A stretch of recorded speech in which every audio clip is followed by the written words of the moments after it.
Now, the other way to cut is to cross cut, which essentially means to make pieces shorter. So cutting this way. Now, I have seen lots of adults and lots of students, when they're cross-cutting, go, okay, well, I guess I'll just set the fence to this and then make the cut like this. Don't ever do that. This is incredibly dangerous. If you are cross-cutting, you do not use this fence. What we're afraid of is that if we were to cut like this and it were to suddenly twist this way, the wood would bind and shoot back at you. That could end dangerously. The fence, or this thing, is only good for cutting narrow strips or rip cutting. So if you wanted to cross cut or chop it into little bits, you would actually pull the fence away. So I'm going to do that. And you would use a different tool. You would use a miter gauge. So the miter gauge can go in either this slot or this slot. So now I'm going to show you how to use the miter gauge. Measure out where you're going to cut.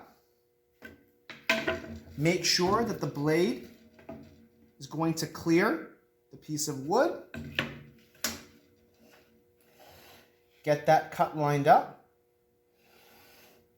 And then pull the guard down. This just keeps your hands nice and safe. Turn the saw on. You want to pinch the piece of wood like this. Get it lined up and push it forward.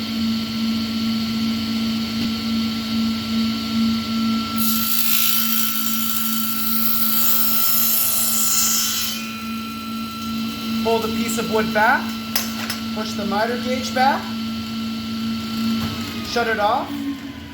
Wait for the machine to come to a complete stop before you go and grab that piece. And then if you were to make that cut again, do the same thing.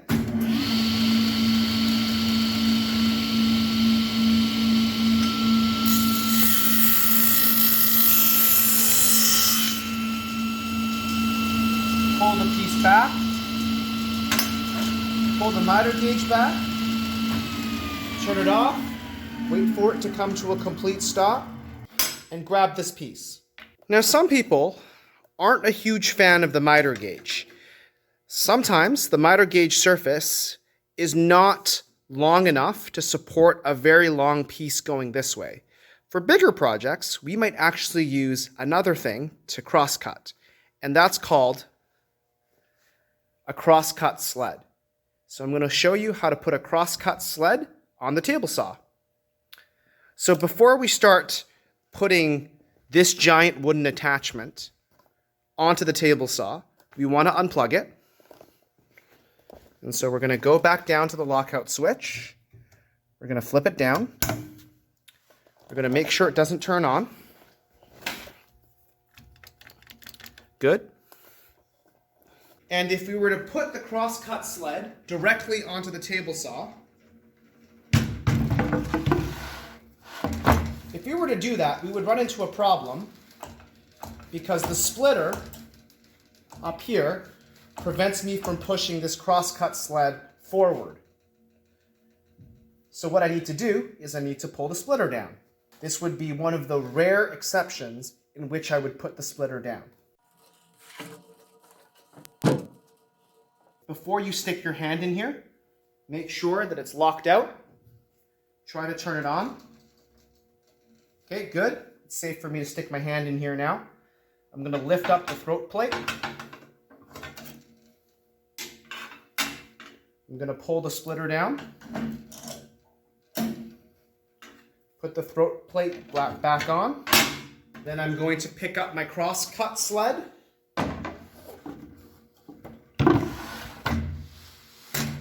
And now I can push that sled back and forth because the splitter is out of the way. Now, when you're using the cross-cut sled, the most important thing, safety-wise, is to make sure that there's an outfeed table here that's present and that there's no stuff in front of it. I would also like to remind you that your life is way more valuable than this stupid sled. So, if something were to happen that were to cause the sled to break, that's fine. I don't want you risking your life for the sled by trying to save it. Let the sled break. That's replaceable. You're not. All right, to use the crosscut sled, make sure the blade is going to clear the piece of wood. All right, the blade is now a little bit higher than the wood. Make sure the wood is resting right up against the edge. And remember, as you're pushing, hold it either here or hold it over here. Do not stick your hand over here, because as you are cutting and as you are pushing, when you're done cutting your wood, you're going to start cutting into your hand. So I'm going to show you how to use the crosscut sled. Turn it on. Hold the piece of wood like this. And just push forward. When you're done, resist the urge to pull back. Turn the machine off. Wait for the blade to come to a complete stop. Okay, it stopped there. Then pull that back and grab your piece. So let's see that again.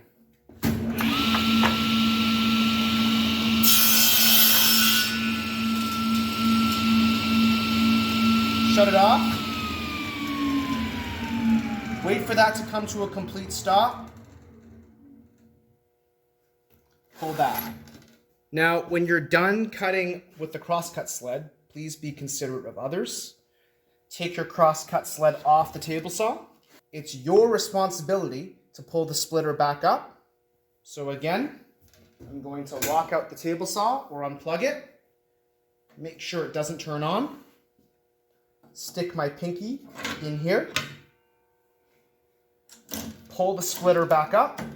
Make sure it's as high as it can possibly go.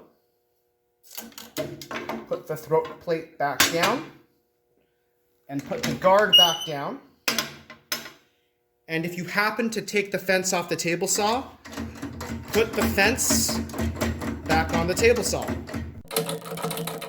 Never double fence. Double fencing means using the miter gauge and the fence at exactly the same time. Don't ever do this. This creates a situation where the wood is very likely to twist and fire back at you. Often, this happens when a student is told that they need to cut several pieces of wood at exactly the same length. So what they do is they set the table saw fence to whatever length they need, and they set the miter gauge, and they run the piece of wood like this. This is double fencing, and it's incredibly dangerous. Let me show you what happens when you double fence with a piece of foam. Now, what I'm about to do is incredibly dangerous. Please do not do this. I'm only doing this to demonstrate so that you can understand the dangers of double fencing. Now, as I am cutting, I want you to keep an eye on what's happening on this section over here.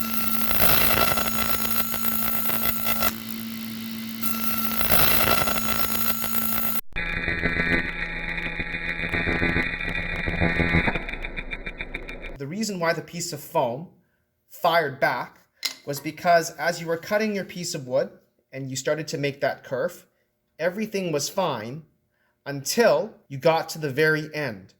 When you got to the very end, what happens is that that piece of wood twists a little bit. And since it twists up against the fence and the blade is going this way, that piece has nowhere to go but right back at you. That's why if you're cross-cutting, just use the miter gauge or just use the cross-cut sled. Don't use the fence as well. So that's a little bit more about how to use the table saw safely. Thanks so much for watching, and all the best.